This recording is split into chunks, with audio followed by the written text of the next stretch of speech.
സഹാബികൾ അവരോട് അല്ലാഹു സുബ്ഹാനഹു വ തആല പറഞ്ഞില്ലേ, അലം യഅനി ലില്ലദീന ആമനു അൻ തഖ്ശഅ ഖുലൂബുഹും ലിദിക്രില്ലാഹ് വമാ നസല മിനൽ ഹഖ് വലാ യകൂനു കല്ലദീന ഊതുൽ കിതാബ മിൻ ഖബ്ലിഹിം ഫതാല അലൈഹിമുൽ അമദു ഫഖസത് ഖുലൂബുഹും.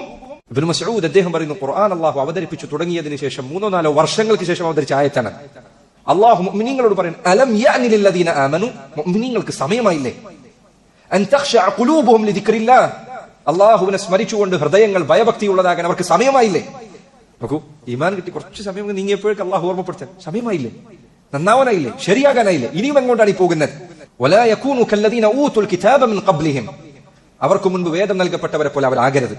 ഫതാല അലൈഹിമുൽ അമദ്, കാലം കുറച്ചങ്ങ് നീങ്ങിപ്പോയപ്പോൾ ഫഖസത് ഖുലൂബുഹും, ഹൃദയങ്ങൾ കടുത്തുപോയി. വാദുകൾ യേശുന്നില്ല, നരകത്തെക്കുറിച്ചുള്ള ചിന്തകളില്ല, സ്വർഗത്തെക്കുറിച്ചുള്ള ആഗ്രഹങ്ങളില്ല, ദിക്റുകളില്ല, ഖുശൂഉള്ള നിസ്കാരങ്ങളില്ല, അള്ളാഹുവിന്റെ മുമ്പിൽ കരയുന്ന കണ്ണുകളില്ല, പ്രാർത്ഥനകളില്ല, നിസ്കാരങ്ങളില്ല, രാത്രിയിലെ തേട്ടങ്ങളില്ല, ഒക്കെ നഷ്ടപ്പെട്ടു പോയി. അങ്ങനെ ആകരുത്. സഅദല്ലദീന തജന്നബു സുബുൽ റജ വതയമ്മമു മനാസില റിദ്വാനി, അള്ളാഹുവിന്റെ തൃപ്തിയുടെ പദവികൾ ലക്ഷ്യം വെക്കുക എന്നത് ആ ഉദ്ദേശത്തിൽ നിന്ന്, ആ തീരുമാനത്തിൽ നിന്ന് പിറകോട്ട് കാൽവെക്കരുത്, മുന്നോട്ട് വെക്കുക. നമ്മൾ മുന്നോട്ടുള്ള യാത്രയിലാണ്.